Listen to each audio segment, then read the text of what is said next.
Hi hello everyone. Yes, after long time ತುಂಬ ದಿನಗಳ ನಂತರ ನಾನು ವೀಡಿಯೋ ಮಾಡ್ತಾಯಿದ್ದೀನಿ. ಒಂದು ಬ್ರೀಫಾಗಿ ವಿಡಿಯೋ ಮಾಡೋಣ ಅಂದ್ಕೊಂಡಿದ್ದೀನಿ ಇಲ್ಲಿ. ಯಾಕೆಂದರೆ ನಾನು ಜಾನ್ವರಿ ಮಾಲ್ಟಾಗೆ ಬಂದೆ. ಜಾನ್ವರಿಯಿಂದ ಟಿಲ್ 31 ಡಿಸೆಂಬರ್ ಎಲ್ಲ ಏನಾಯಿತು ಅನ್ನೋದೊಂದು ಸ್ವಲ್ಪ ಜಸ್ಟ್ ಹೇಳೋಣ ಅಂದ್ಕೊಂಡೆ. ನಾನು ಆ್ಯಕ್ಚುಲಿ ಯೂಟ್ಯೂಬ್ ಸ್ಟಾರ್ಟ್ ಮಾಡುವಾಗಲೇ ನಾನು ಹೇಳಿದ್ದೆ, ಇಲ್ಲಿದ್ದು ಜಾಬ್ ಆಗಲಿ, ಇಲ್ಲಿದ್ದು ಏನೋ ಸ್ಟೂಡೆಂಟ್ ಯಾರು ಬರ್ತಾರೆ ಸ್ಟೂಡೆಂಟ್ ಅವರಿಗೆ ಇಲ್ಲಿ ಹೇಗೆ ಬರೋದ್ರ ಬಗ್ಗೆ ಎಕ್ಸ್ಪ್ಲೋರ್ ಮಾಡೋಣ, ಎಕ್ಸ್ಪ್ಲನೇಷನ್ ಕೊಡೋಣ ಅಂತ ಅಂದ್ಕೊಂಡಿದ್ದೆ. ಬಟ್ ಡೇ ಬೈ ಡೇ ನಮಗೂ ಸ್ವಲ್ಪ ಬ್ಯುಸಿ ಆಯಿತು. ಅದಾದ ನಂತರ ನನಗೂ ಹುಷಾರಿಲ್ಲ ಥರ ಆಯಿತು. ಕೆಲವೊಂದು ಸಿಚುವೇಶನ್ ಇದ್ದೇ ಇರುತ್ತೆ ಎಲ್ಲರ ಲೈಫಲ್ಲಿ, ಅದೇ ಥರ ನನಗೂ ಕೂಡ. ಸೊ ನಾನೀಗ ಸ್ಟಾರ್ಟಿಂಗ್ ಇಲ್ಲಿಗೆ ಬರಬೇಕಾದ್ರೆ ಒಂದು ಕೇರಳ ಏಜೆನ್ಸಿ, ನಾನು ಇಲ್ಲಿ 3 ಏಜೆನ್ಸಿ ಇರ್ತಾರೆ. ಅದನ್ನು ನಾನು ABC ಆಗಿ ನಾನು ಹೇಳ್ತೀನಿ, ಎಲ್ಲರನ್ನೂ ಹೆಸರು ಹೇಳ್ಕೊಂಡು ಹೋಗಲ್ಲ. ಸ್ಟಾರ್ಟಿಂಗ್ ನಾವು ಡೈರೆಕ್ಟಾಗಿ ಮೀಟ್ ಮಾಡಿದ ಏಜೆನ್ಸಿ ಬಂದು ಕೇರಳದ ಏಜೆನ್ಸಿ, ಅವ್ರ ಏಜೆನ್ಸಿ A. ನೆಕ್ಸ್ಟು ನಾವು ಮೀಟ್ ಮಾಡಿದ್ದು ಇಲ್ಲಿ ಮಾಲ್ಟಾದಲ್ಲಿ ಬಂದು A ಏಜೆನ್ಸಿಗೆ ಕನೆಕ್ಷನ್ ಇರೋಂಥ B ಏಜೆನ್ಸಿನ ಅವ್ರು ನಮ್ಮನೇಲಿ ಕರ್ಕೊಂಡು ಬಂದು ಇಲ್ಲಿ ಏನೆಲ್ಲ ಆಗಬೇಕೋ ಅದಕ್ಕೆ ಸಪೋರ್ಟ್ ಮಾಡುವಂಥ ಏಜೆನ್ಸಿ ಇನ್ ಬಿಟ್ವೀನ್ ಅವರು. ಇವರು ನೆಕ್ಸ್ಟ್ ಕನೆಕ್ಷನ್ ಇರೋದು ಮಾಲ್ಟಾ ಗೌರ್ಮೆಂಟ್ ಅಂಡರ್ಲಿರೋ ಏಜೆನ್ಸಿ, ಅದು ಅವರಿಗೆ C ಏಜೆನ್ಸಿ, ಅವರಿಗೆ ಇವರು ಕನೆಕ್ಷನ್ ಆಗಿರ್ತಾರೆ. ಸೊ ABC ಆಗಿ ನಾನು ಹೇಳ್ತೀನಿ. ಸೊ ನಾವು ನೆಕ್ಸ್ಟು ಏನಾಯ್ತು, ನಮಗೆ ಜಾಬ್ ಕನ್ಫರ್ಮೇಷನ್ ಆದಮೇಲೆ ವೀಸಾ ಬಂತು. ವೀಸಾ ಬಂದಾದ ನಂತರ ನಾವು ಇಲ್ಲಿಗೆ ಬಂದ್ವಿ. ಅದಕ್ಕೆ ಮುಂಚೆ ಸ್ಟ್ರಗಲ್ ಪ್ರಯರ್ ತುಂಬಾ ಇರುತ್ತೆ, ಅದು ಬೇರೆಯೇ. ಅದಾದ ನಂತರ ನಮಗೆಲ್ಲ ವೀಸಾ ಸಿಕ್ಕಿದ ನಂತರ ನಾವಿಲ್ಲಿ ಜಾನ್ವರಿ 16th ಇಲ್ಲಿ ನಾವು ಬರ್ತೀವಿ. ಬಂದಾದ ನಂತರ ಬಂದ ದಿನದಂದೇ ಇವರು ಏನು ಏಜೆನ್ಸಿ B ಅಂತಿದ್ದಾರಲ್ಲ, ಅವ್ರು ನಮ್ಮ ಹತ್ರ ಬಂದುಬಿಟ್ಟು ನಮಗೆ ಸಿಮ್ ಕಾರ್ಡ್ ಕೊಟ್ಟರು, ಆಮೇಲೆ ಟ್ರಾವೆಲ್ ಕಾರ್ಡ್ ಕೊಟ್ಟರು. ಅದಾದ ನಂತರ ಒಂದು ಫ್ಲ್ಯಾಟೆಲ್ಲ ಅರೇಂಜ್ ಮಾಡಿದರು ಅವರು, ಸಪ್ರೇಟಾಗಿ ಗರ್ಲ್ಸ್ ಬಾಯ್ಸಿಗೆ ಸಪ್ರೇಟಾಗಿತ್ತು. ನಮ್ಮ ಫ್ಲ್ಯಾಟಲ್ಲಿ 4 ಮೆಂಬರ್ಸ್ ಇದ್ದರು. ಆ 3 ಮೆಂಬರ್ಸು ನನ್ನನ್ನು ಸೇರಿ 3 ಮೆಂಬರ್ಸ್ ಕೂಡ ನನಗೆ ಬಂದು ಮುಂಚೆ ಪರಿಚಯದವರಲ್ಲ, ಎಲ್ಲರೂ ಮಲಯಾಳೀಸ್ ಆಗಿದ್ದರು. ಅದಾದ ನಂತರ ಅವ್ರು ನಮ್ಮ ಹತ್ರ ಆ ನೈಟೇ ಬಂದುಬಿಟ್ಟು ನಮ್ಮ ಹತ್ರ ಅಮೌಂಟ್ ಕಲೆಕ್ಟ್ ಮಾಡಿಕೊಂಡ್ರು. ಆ ಫ್ಲ್ಯಾಟದ್ದು ರೆಂಟ್, ಡೆಪಾಸಿಟ್, ಟ್ಯಾಕ್ಸ್ ಅಂದ್ಕೊಂಡು ಈಚ್ ಪರ್ಸನಿಗೆ 1 lakh ಥರ ಕಲೆಕ್ಟ್ ಮಾಡಿಕೊಂಡ್ರು. ನಾನೆಲ್ಲ ಇಂಡಿಯನ್ ಮನಿನೇ ಹೇಳ್ತೀನಿ. ಸೊ ಅದಾಗಿ ಒಂದು ಸ್ವಲ್ಪ ದಿನ ಅವ್ರದ್ದೇನು ಅಪ್ಡೇಟ್ ಇರಲಿಲ್ಲ. ನಾವು ಎಲ್ಲ ಮತ್ತೆ ಕೇಳೋಕ್ಕೆ ಸ್ಟಾರ್ಟ್ ಮಾಡಿದಾಗ ಅವ್ರು ಹೇಳಿದರು, ಸ್ವಲ್ಪ ಡಿಲೇ ಆಗುತ್ತೆ ವೆಯ್ಟ್ ಮಾಡಿ ಅಂತ. ಬಟ್ ಆ ಗ್ಯಾಪಲ್ಲಿ ಅವ್ರು ನಮ್ಮನ್ನ ಕರ್ಕೊಂಡೋಗಿ ಮೆಡಿಕಲ್ ಚೆಕಪ್ ಮಾಡಿಸಿದ್ರು, ಇನ್ಶೂರೆನ್ಸ್ ಮಾಡಿಸಿದ್ರು. ಮೆಡಿಕಲ್ಗೆ ನಾವು 35,000 ಕೊಟ್ವಿ, ಇನ್ಶೂರೆನ್ಸಿಗೆ 15,000 ಕೊಟ್ವಿ. ಆಮೇಲೆ ಇಲ್ಲಿ PCC ತೊಗೊಂಡು ಅದಕ್ಕೂ ಕೂಡ ನಾವೇ ಅಮೌಂಟ್ ಕೊಟ್ವಿ. ಎಲ್ಲ ಆಗಿದ್ಮೇಲೆ ನಮ್ಮ ಡಾಕ್ಯುಮೆಂಟ್ ಎಲ್ಲ ರೆಡಿ ಆದ ನಂತರ ನಮ್ಮನ್ನು B ಏಜೆನ್ಸಿ ಏನಿದ್ರೆ ಅವರು C ಏಜೆನ್ಸಿ ಹತ್ರ ಹೋಗಿ ಮೀಟ್ ಆಗಿ ಅಂತ ಹೇಳಿದರು. ಸೊ ಸರಿ ಅಂತೇಳಿ ನಾವು ನೆಕ್ಸ್ಟ್ ಡೇ ಹೋಗಿ ಮೀಟ್ ಆದಾಗ ನಮಗೆ ಅವತ್ತು ಒಂದು ಶಾಕಿಂಗ್ ನ್ಯೂಸ್ ಇತ್ತು. ನಾವು ಒಂದು ಫುಲ್ ಖುಷಿ ಎಕ್ಸೈಟಿಂದ ನಾವು ಅಲ್ಲಿ ಹೋದ್ವಿ. ಆಫ್ಟರ್ 15 days ಇಲ್ಲಿ ಬಂದು ಕೆಲಸ ಇಲ್ಲ 15 days. ಅದಾದ ನಂತರ ಒಂದು ಎಕ್ಸೈಟ್ಮೆಂಟ್ ಆಗಿ ನಾವು ಅಲ್ಲಿಗೆ ಹೋಗುವಾಗ ನಮಗೊಂದು ಶಾಕಿಂಗ್ ನ್ಯೂಸ್ ಏನಂದರೆ, ನಾವು ಒಂದು 10 ಮೆಂಬರ್ಸ್ ಬಂದಿದ್ವಿ. 10 ಮೆಂಬರ್ಸಲ್ಲಿ 5 ಮೆಂಬರ್ಸ್ ಅಷ್ಟೇ ಸೆಲೆಕ್ಟ್ ಆಗಿದ್ದು, 5 ಮೆಂಬರ್ಸ್ ಸೆಲೆಕ್ಟ್ ಆಗಿರಲಿಲ್ಲ. ಸೊ ಆ 5 ಮೆಂಬರ್ಸಲ್ಲಿ ನಾನು ಕೂಡ ಒಬ್ಬಳಾಗಿದ್ದೆ. ಸೊ ರೀಸನ್ ಏನೂ ಇಲ್ಲ, ಅವ್ರು ಡೀಪಾಗಿ ಎಕ್ಸ್ಪ್ಲನೇಷನ್ ಕೊಡೋದಿಲ್ಲ, ಜಸ್ಟ್ ಕರೀತಾರೆ, ಹೇಳ್ತಾರೆ ಈ ಥರ ಗೌರ್ಮೆಂಟ್ ಸೈಡಿಂದ ಬಂದಿರೋ ವೇಕೆನ್ಸಿ ಫಿಲ್ ಆಗಿದೆ, ಈಗ ವೇಕೆನ್ಸಿ ಇಲ್ಲ, ನೀವು ವೆಯ್ಟ್ ಮಾಡಬೇಕು, ಇಲ್ಲ ನೀವು ಈ ಥರ ಒಂದು ಕೆಲಸ ಇದೆ, ಈ ಥರ ಕೆಲಸ ಮಾಡಿ ಪ್ಲಸ್ ಕೋರ್ಸ್ ಮಾಡಿ ಅಷ್ಟೇ. ಅವ್ರ ಆಪ್ಷನ್ ಅವ್ರು ಮುಂದೆ ಇಟ್ಟರು ಹೋದರು. ಸೊ ನಮಗೆ ಬೇರೆ ಏನು ಮಾತಾಡೋಗಿಲ್ಲ. ನಾವು ಏನೇ ಮಾತಾಡಿದ್ರು B ಏಜೆನ್ಸಿ ಹತ್ರ ಮಾತಾಡಬೇಕು. ಬಿ ಏಜೆನ್ಸಿ ಏನು ಹೇಳ್ತಾರೆ ಅಂದರೆ C ಏನು ಹೇಳ್ತಾರೆ ಅದೇ ನಾವು ಮಾಡೋಕ್ಕಾಗುತ್ತೆ. ನಮ್ಮ ಹತ್ರ ಏನೂ ಇಲ್ಲ. ನಾವು ಆಲ್ರೆಡಿ ಬಂದಾಗಲೇ ನಾವು ಅವರಿಗೆ ಈ ಫ್ಲ್ಯಾಟ್ ಅಮೌಂಟ್ ಆಗಲಿ, ಮತ್ತು ಅವರಿಗೆ ಅಂತ 2 lakhs ಎಕ್ಸ್ಟ್ರಾ ಒಂದು ಕಾರ್ಡಲ್ಲಿ ಹಾಕಿಟ್ಟಿರ್ತೀವಿ, ಅದನ್ನು ನಾವೆಲ್ಲ ಅವರಿಗೆ ಹ್ಯಾಂಡ್ ಓವರ್ ಮಾಡಿ ಆಗಿತ್ತು. ನಮ್ಮ ಹತ್ರ ಏನೂ ಆವಾಗ ಇರೋದಿಲ್ಲ. ನಾವು ಅವ್ರೇನು ಹೇಳ್ತಾರೆ ಅದನ್ನಷ್ಟೇ ಕೇಳಬೇಕು ಅನ್ನೋ ಸಿಚುವೇಷನಲ್ಲಿತ್ತು.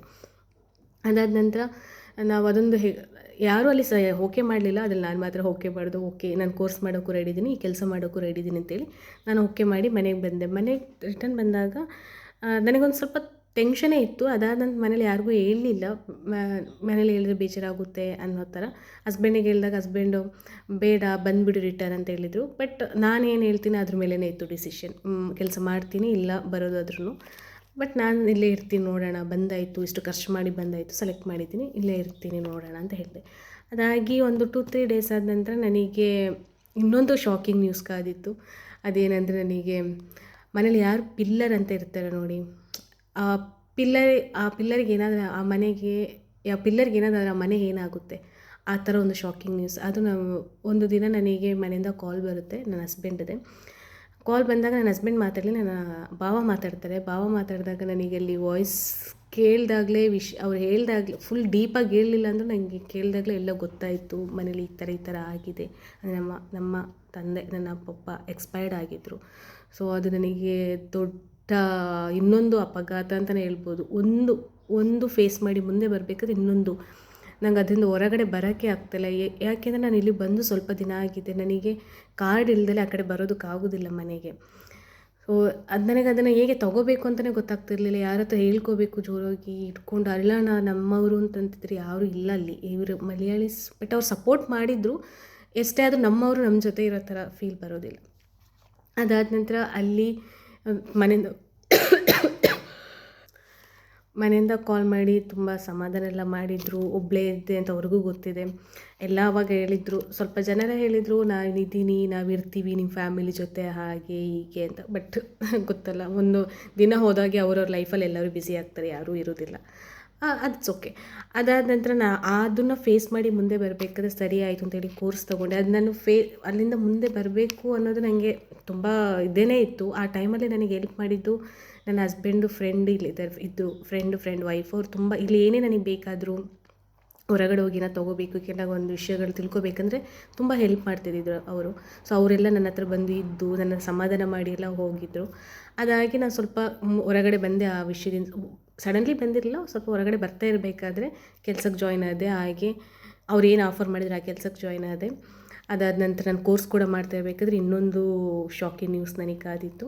ಅದೇನಾಗಿತ್ತು ಅಂದರೆ ನನ್ನ ಹಸ್ಬೆಂಡ್ ಫ್ರೆಂಡು ಹೇಳ್ದಲ್ವ, ಅವರು ವೈಫ್ ನನಗೆ ಕಾಲ್ ಮಾಡಿ ಈ ಥರ ಒಂದು ಹಾಸ್ಪಿಟಲ್ ಬಾಯ್ ಸ್ವಲ್ಪ ಎಮರ್ಜೆನ್ಸಿ ಇದೆ ಅಂತ ಹೇಳಿದರು. ಸೊ ನಾನು ಹಾಸ್ಪಿಟಲ್ಗೆ ಬಂದು ಆ ನೈಟ್ ನೋಡಿದಾಗ ಅವ್ರ ಹಸ್ಬೆಂಡ್ ಅಡ್ಮಿಟ್ ಆಗಿದ್ದು. ಯಾರು ನನಗೆ ಬಂದು ಹೆಲ್ಪ್ ಮಾಡಿದರು, ನನ್ನ ಜೊತೆ ಇದ್ದು ಅಂದರೆ ಹಸ್ಬೆಂಡ್ ಆ್ಯಂಡ್ ವೈಫ್. ಅವ್ರಿಗೂ ತುಂಬ ಅವ್ರು ನನಗೊಂದು ಬ್ರದರ್ ಪ್ಲೇಸಲ್ಲಿ ಇದ್ದರು, ನನ್ನ ಎಲ್ಲ ವಿಷಯದಲ್ಲಿ ಹೆಲ್ಪ್ ಮಾಡಿಕೊಂಡು. ಅವರು ಅನ್ಎಕ್ಸ್ಪೆಕ್ಟೆಡಾಗಿ ಸಿವಿಯರ್ ಒಂದು ಪ್ರಾಬ್ಲಮಿಂದ ಅವರು ಕೂಡ ಡೆತ್ ಆದರು. ಸೊ ಅದು ಒಂದು ಶಾಕೇ ಆಗಿತ್ತು ನನಗೆ. ಅವಳು ಚಿಕ್ಕ ಹುಡುಗಿ, ಹಸ್ಬೆಂಡು ಇಲ್ಲಿ ಅವರು ಎಜುಕೇಷನಿಗೆ ಅಂತ ಬಂದಿದ್ದರು, ಅವ್ರು ಕೂಡ ಎಕ್ಸ್ಪೈರ್ಡ್ ಆದರು ಅಂದಾಗ ಇದೇನು ಆಗ್ತಿದೆ ಈ 2025 ಸ್ಟಾರ್ಟಿಂಗ್, ನನಗೆ ಯಾಕೆ ಎಲ್ಲ ಈ ಥರ ಫೇಸ್ ಆಗ್ತಿದೆ ಅನ್ನೋದು ನನಗೊಂದು ಯೋಚನೆ ಆಯಿತು. ಮತ್ತೊಂದೆಲ್ಲ ಯೋಚನೆ ಮಾಡ್ಕೊಂಡು ಕೂತ್ಕೊಂಡ್ರೆ ನಮಗೆ ಇಲ್ಲಿ ಏನೂ ಸಿಗೋದಿಲ್ಲ. ಕೆಟ್ಟಪ್ ಅಂದ್ಕೊಂಡು ಅಲ್ಲಿಂದ ಎದ್ದು ಮತ್ತೆ ಸರಿ ಅಂದ್ಕೊಂಡು ನಾನು ಅದನ್ನೆಲ್ಲ ಬಿಟ್ಟು ಮುಂದೆ ನೆಕ್ಸ್ಟ್ ಕೋರ್ಸ್ ಕಡೆ ನಾನು ಕಾನ್ಸಂಟ್ರೇಷನ್ ಮಾಡ್ಕೊಂಡು ಹೋದೆ. ನಾನು ಕೋರ್ಸ್ ತೊಗೋಬೇಕಾದ್ರೆ ಅಂದ್ಕೊಂಡೆ ನಾನು ಪಾಸ್ ಆದರೆ ಡಿಸ್ಟಿಂಕ್ಷನೇ ಪಾಸ್ ಆಗಬೇಕು ಅಂತ. ಬಟ್ ಏನಂದರೆ ನಾನು 8th ಸ್ಟ್ಯಾಂಡರ್ಡ್ ತನಕ ಓದಿದ್ದು ಗೌರ್ಮೆಂಟ್ ಸ್ಕೂಲಲ್ಲೇ. ಅಲ್ಲಿ ಆ ಥರ ಓದ್ಕೊಂಡು ಇಲ್ಲಿ ಬಂದು ನಾವು ಆಕ್ಸ್ಫರ್ಡ್ ಕಾಲೇಜಲ್ಲೆಲ್ಲ ಹೋಗ್ಬಿಟ್ಟು ನಮಗೆ ಆಗುತ್ತಾ ಅನ್ನೋದು ನನಗೊಂದು ಕ್ವಶನ್ ಮಾರ್ಕ್ ಆಗಿತ್ತು. ಬಟ್ ಸ್ಟಿಲ್ ನಾನು ಡಿಸೈಡ್ ಮಾಡಿದೆ, ಇಲ್ಲ ನಾನು ಮಾಡಿದರೆ ಪಾಸ್ ಆದರೆ ನಾನು ಡಿಸ್ಟಿಂಕ್ಷನ್ ಪಾಸ್ ಆಗ್ತೇನೆ. ಬಟ್ ಗಾಡ್ ಗ್ರೇಸ್ ನಾನು ಡಿಸ್ಟಿಂಕ್ಷನ್ ಪಾಸ್ ಆದೆ. ನನ್ನದು ಹ್ಯಾಪಿನೂ ಕೂಡ. ಅದಾಗಿದ್ದ ನಂತರ ನಾನು ಇದೆಲ್ಲ ಸ್ಟ್ರಗಲ್ ಆಗಬೇಕಾದ್ರೆ ನನಗೆ ತುಂಬ ಹೆಲ್ತಲ್ಲಿ ಕೂಡ ಅಪ್ಸ್ ಆ್ಯಂಡ್ ಡೌನ್ ಬರ್ತಾಯಿತ್ತು. ನಾನು ಅದನ್ನು ಅಷ್ಟು ಮೈಂಡ್ ಮಾಡ್ತಿರಲಿಲ್ಲ. ನಾನು ಬರೀ ಈ ಕಡೆನೇ ಕಾನ್ಸಂಟ್ರೇಟ್ ಮಾಡ್ತಿದ್ದೆ, ಕೆಲಸ ಮಾಡೋದು, ಕೋರ್ಸ್ ಕಡೆ. ಬಟ್ ಆಲ್ರೆಡಿ ಒಂದು ವಿಷಯದಿಂದ ನಮ್ಮ ಪಪ್ಪನ ವಿಷಯದಿಂದ ನಾನು ಹೊರಗೆ ಬರೋದಕ್ಕೆ ಒಂದು 4 to 5 months ತೊಗೊಂಡೆ. ತುಂಬ ಅಷ್ಟು ಹೆಕ್ಟಿಕ್ ಆಗಿತ್ತು ನನಗೆ. ಈಚ್ ಆ್ಯಂಡ್ ಎವ್ರಿ ಡೇ ನನಗೆ ಬೆಳಿಗ್ಗೆ ಎದ್ದಾಗ, ಎಲ್ಲಿಯಾದರೂ ಕೆಲಸಕ್ಕೆ ಹೋದಾಗ ಒಬ್ಬಳೇ ಕೂತ್ಕೊಂಡು ಅಳ್ತಿದ್ದೆ. ಒಬ್ಬಳೇ ಯಾರ ಹತ್ರ ಹೇಳ್ಕೊಳಕ್ಕಾಗ್ತಾ ಇರಲಿಲ್ಲ. ಅಷ್ಟೊಂದು ನನಗೆ ಎಮೋಷ್ನಲಿ ನಾನು ತುಂಬ ಇದಾಗಿಬಿಟ್ಟಿದ್ದೆ. ಅದರಿಂದ ಹೊರಗೆ ಬರೋಕ್ಕೆ ನಂಗೆ ತುಂಬ ಟೈಮ್ ತೊಗೊಂಡೆ. ಅದಾಗಿದ್ಮೇಲೆ ಅವ್ರ ಫ್ರೆಂಡ್ ಈ ಥರ ಆಗಿದ್ದು, ಬ್ರದರ್ ಥರ ಇದ್ದವರು. ಇದೆಲ್ಲ ಆಗಿ ನಾನು ಹೊರಗಡೆ ಬಂದು ನಂದು ಕೋರ್ಸ್ ಆಯಿತು. ಕೋರ್ಸ್ ಫಿನಿಷ್ ಆಗಿ ಸರಿ ಆಯಿತು. ನನ್ನ ಜಾಬಿಗೆ ನಾನು ಹೋಗಿ ಜಾಯ್ನ್ ಆಗ್ಬೋದಲ್ಲ ಅಂತ ಹೇಳ್ಕೊಂಡು ಹೋದಾಗ ಏನು ಅನ್ನೋ ಏಜೆನ್ಸಿ ಇದ್ದರು, ಅವ್ರು ತುಂಬ ನೆಗ್ಲೆಕ್ಟ್ ಮಾಡಿದರು. ಅವರು ಬಿಟ್ಟಿದ್ರು. ಆಲ್ರೆಡಿ ಇವಳು ಜಾಯ್ನ್ ಆಯಿತು, ಇವಳು 1 year ಮಾಡಲಿ, ಇವ್ರು ಈ ಥರ 1 year ಮಾಡಿ, ಯಾರೆಲ್ಲ ಜಾಯ್ನ್ ಆಗಿದ್ದಾರೆ ಅವ್ರು ಆಫರ್ ಮಾಡಿದ್ದು ಅವ್ರು ಮಾಡಲಿ, ಅವ್ರು ಏನೇ ನೆಕ್ಸ್ಟ್ ಬಂದರೆ ಇನ್ ಬಿಟ್ವೀನಲ್ಲಿ ತೊಗೊಳ್ಳೋದು ಬೇಡ ಅನ್ನೋ ಥರ ಯಾರೂ ಏನೂ ಸಪೋರ್ಟೇ ಮಾಡಲಿಲ್ಲ. ಆವಾಗ B ಏಜೆನ್ಸಿ ಹತ್ರ ಹೋದಾಗ ಅವ್ರು ಇಲ್ಲ, ಅವ್ರು ಏನು ಹೇಳ್ತಾರೆ ಅದೇ ನಾವು ಮಾಡೋಕ್ಕಾಗುತ್ತೆ ಅಂತ. ಆವಾಗ ಏನು ಮಾಡಿದ್ರು, ಊರಲ್ಲಿ A ಏಜೆನ್ಸಿ ಹತ್ರ ನನ್ನ ಹಸ್ಬೆಂಡ್ ಎಲ್ಲ ಮಾತಾಡಿ ಫೋರ್ಸ್ ಎಲ್ಲ ಮಾಡಿದಾಗ ಅವ್ರು ನಾಳೆ ಹೇಳ್ತೀನಿ ನೋಡೋಣ ಅಂತ ಅದೇ ಥರ ದಿನಗಳು ಹೋಗ್ತಿತ್ತು. ಆ ಗ್ಯಾಪಲ್ಲಿ ನನಗೆಲ್ಲ ಏನಾಯಿತು ಅಂದರೆ ತುಂಬ ಹೆಲ್ತ್ ಇಶ್ಯೂಸ್ ಸ್ಟಾರ್ಟ್ ಆಯಿತು. ಒಂದೊಂದೇ ಹೆಲ್ತ್ ಇಶ್ಯೂಸ್ ಸ್ಟಾರ್ಟ್ ಆಯಿತು. ನಾನು ಹೇಳಿದಾಗ ಇಲ್ಲಿ ಇನ್ಶೂರೆನ್ಸ್ ನಾವು ಸ್ಟಾರ್ಟಿಂಗೇ ಮಾಡಿದ್ವಿ, ಬಟ್ ನಮಗೆ ಅದು ಅಪ್ ಟು 1 year ನಮಗೇನೂ ಮೆಡಿಕಲ್ ಫ್ರೀ ಇರೋದಿಲ್ಲ ಇಲ್ಲಿ ಈ ಕಂಟ್ರಿಲಿ. ನನಗೆ ಮಾಲ್ಟಾದಲ್ಲಿ ಹಾಗೆ ನಾವು ಬಂದು 1 year ತನಕ ನಮಗೇನು ಮೆಡಿಕಲ್ ಫ್ರೀ ಇರೋದಿಲ್ಲ. 1 year ನಾವು ಏನೇ ತೋರಿಸಿದ್ರು ನಾವು ಪೇ ಮಾಡಿಯೇ ತೋರಿಸ್ಬೇಕಾಗುತ್ತೆ. ಆಫ್ಟರ್ 1 year ನಮಗೆ ಫ್ರೀ ಇರುತ್ತೆ. ಅದು ನಮಗೆ FS3 ಅಂತ ಇರುತ್ತೆ, ಕಂಪನಿ ಕಡೆಯಿಂದ ಸಿಗಬೇಕು. ಅದು ಸಿಕ್ಕಿದ ನಂತರ ನಮಗೆ ಮೆಡಿಕಲ್ ಫ್ರೀ ಆಗಿರುತ್ತೆ. ಸೊ ನನಗೆ ಅವಾಗ ನಾನು ಒಂದು ಸಲ ಹೋಗಿ ಡಾಕ್ಟ್ರ್ ಕನ್ಸಲ್ಟೇಷನ್ ಮಾಡಬೇಕಂದ್ರೆ ನಮ್ಮ ಊರಿನ ಅಮೌಂಟು 11,000 euro ಅದು ಗೌರ್ಮೆಂಟ್ ಹಾಸ್ಪಿಟಲಲ್ಲಿ ನಾನು ಕೊಟ್ಟು ಪೇ ಮಾಡಿ ಕನ್ಸಲ್ಟೇಷನ್ ಮಾಡಬೇಕು, ಗೌರ್ಮೆಂಟ್ ಹೆಲ್ತ್ ಸೆಂಟರಲ್ಲಿ. ಸೊ ನನಗೆ ಆ ಟೈಮಲ್ಲಿ ನನಗೆ ಕಾಲು ಸ್ವಲ್ಪ ಸ್ಮಾಲಾಗಿ ಫ್ರ್ಯಾಕ್ಚರ್ ಆಯಿತು ಕಾಲಲ್ಲಿ. ಅದು ಸ್ವಲ್ಪ ಫೇಸ್ ಮಾಡಿ ಅದರಿಂದ ಹೊರಗಡೆ ಬರೋದು ಒಂದು 15 days ಆಯಿತು. ಅದು ರೆಸ್ಟೇ 15 days ಆಯಿತು. ಅದು ಬಂದು ಸ್ವಲ್ಪ ದಿನ ಆದಾಗ ನನಗೆ ಮತ್ತೆ ಸಿವಿಯರ್ ಸ್ಟೊಮಕ್ ಪೇಯ್ನ್ ಆ ಥರ ಎಲ್ಲ ಚಿಕ್ಕ ಸ್ಟಾರ್ಟ್ ಆಗ್ತವೆ. ನನಗೆ ಮುಂಚೆನೇ ಪೇಯ್ನ್ ಎಲ್ಲ ಬರ್ತಿತ್ತು, ಅದು ನಾನು ಇಗ್ನೋರ್ ಮಾಡಿದ್ದು. ಲಾಸ್ಟಿಗೆ ನಂಗೆ ಸ್ವಲ್ಪ ಹೈ ಆಗಿ ಪೇಯ್ನ್ ಬರಬೇಕಾದ್ರೆ ಸ್ವಲ್ಪ ನಾನಿಲ್ಲ ಇದ್ರ ಬಗ್ಗೆ ನಾನು ಕೇರ್ ಮಾಡಬೇಕು ಅಂದ್ಕೊಂಡು ನಾನು ಹಾಸ್ಪಿಟಲಿಗೆ ಹೋಗಿ ತೋರಿಸಿದಾಗ ಅವ್ರು ಹೇಳಿದರು. ಅದಕ್ಕೆ ಮುಂಚೆ ಪೇಯ್ನ್ ಬಂದಾಗ ನನ್ನ ಹಸ್ಬೆಂಡ್ ನನಗೆ ಊರಿಂದ ಮೆಡಿಸಿನ್ಸ್ ಕಳಿಸಿದ್ರು. ಬಟ್ ಸ್ಟಿಲ್ ನನಗೇನೋ ಗೊತ್ತಿಲ್ಲ, ಅದು ನನಗೆ ಕಂಟಿನ್ಯೂ ಪೇಯ್ನ್ ಜಾಸ್ತಿ ಆದಾಗ ನಾನು ಇಲ್ಲಿ ಡಾಕ್ಟ್ರ್ ಹತ್ರ ಹೋಗಿ ತೋರಿಸಿದಾಗ ಅವ್ರು ಹೇಳಿದ್ರು ಸ್ಕ್ಯಾನ್ ಮಾಡಬೇಕು, ನೀನು ಸ್ಕ್ಯಾನ್ ಮಾಡ್ಕೊಂಡು ಬಾ, ಸ್ಕ್ಯಾನ್ ಮಾಡಿ ಆದಮೇಲೆ ನಾವೆಲ್ಲ ಮೆಡಿಸಿನ್ ಕೊಡೋಕ್ಕಾಗುತ್ತೆ ಅಂದರು. ಸ್ಕ್ಯಾನ್ ಮಾಡಬೇಕು ಅಂತ ನಾನು ಡಯಾಗ್ನೋಸ್ಗೆ ಕಾಲ್ ಮಾಡಿ ಕೇಳಿದಾಗ ಅವ್ರು ಹೇಳಿದ್ರು ನಿಮಗೆ 2 ಮಂತ್ಸ್ ಬಿಟ್ಟು ಅಪಾಯಿಂಟ್ಮೆಂಟ್ ಇದೆ, ಇವಾಗ ಇಲ್ಲ ಅಂತ.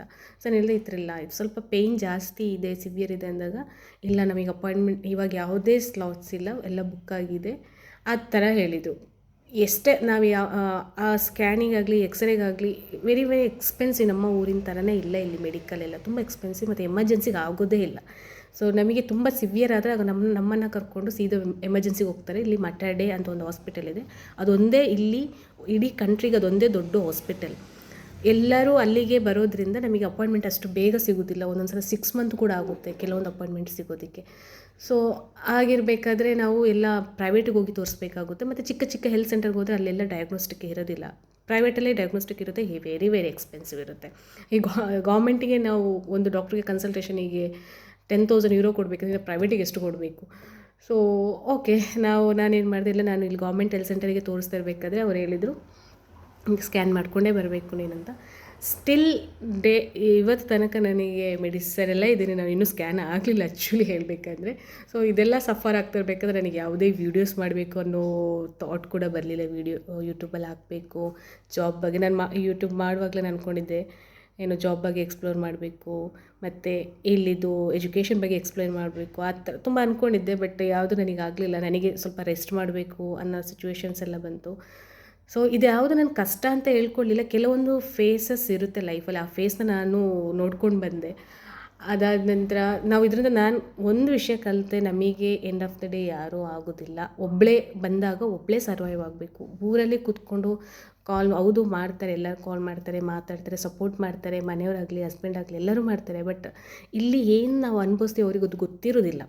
ಸೊ ನಾವಾಗ ಅದನ್ನ ಡೀಪಾಗಿ ಅವ್ರ ಹತ್ರ ಹೇಳೋದಕ್ಕೂ ಆಗೋದಿಲ್ಲ, ಅವರಿಗೆ ತುಂಬ ಕಷ್ಟ ಆಗಬಾರ್ದು ಅನ್ನೋ ಥಾಟು ನಮಗಿರುತ್ತೆ. ಸೊ ಏನೇ ಇದ್ದರೂ ದೂರ ಬಂದಾಗ ಮೆಡಿಕಲ್ ಆಗಲಿ ಎಲ್ಲ ವಿಷಯದಲ್ಲಿ ನಾವು ಒಬ್ಬರೇ ಓಡಾಡ್ಕೊಂಡು ಮಾಡಬೇಕು. ಇಲ್ಲಿರೋರು ಕೇರ್ ಮಾಡ್ತಾರೆ, ಜೊತೇಲಿರೋರು 1 ದಿನ 2 ದಿನ ಕೇಳ್ತಾರೆ, ಕಂಟಿನ್ಯೂಸ್ ಆಗಿ ಕೇಳೋಕ್ಕೂ ಅವರಿಗೆ ಲೈಫಲ್ಲಿ ತುಂಬ ಇರುತ್ತೆ.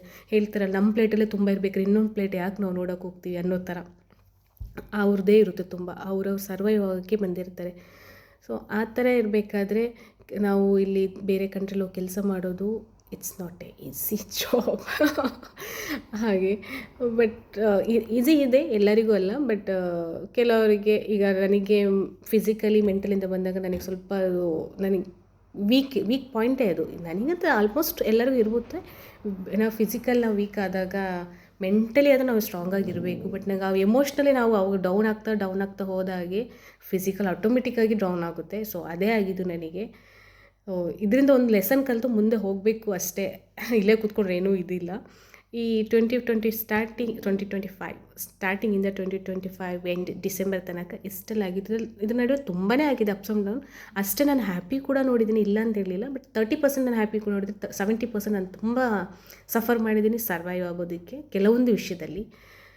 ಹಾಗೆ ಕೆಲವೊಂದು ವಿಷಯ ನಾನು ಹ್ಯಾಪಿಯಾಗಿದ್ದೀನಿ. ನಾವು ಕೆಲವೊಂದು ಫೋಟೋಸ್ ಹಾಕೋಬೇಕಾದ್ರೆ ಅಂದ್ಕೊಳ್ತೇವೆ ಅವಳು ಹ್ಯಾಪಿಯಾಗಿದ್ದಾಳೆ, ಫುಲ್ ಎಂಜಾಯ್ ಮಾಡ್ತಿದ್ದಾಳೆ ಅಂತ. ಬಟ್ ಅವರವರ ಕಷ್ಟ ಅವರವರಿಗೆ ಗೊತ್ತಿರುತ್ತೆ, ಅವ್ರು ಅನುಭವಿಸೋದು.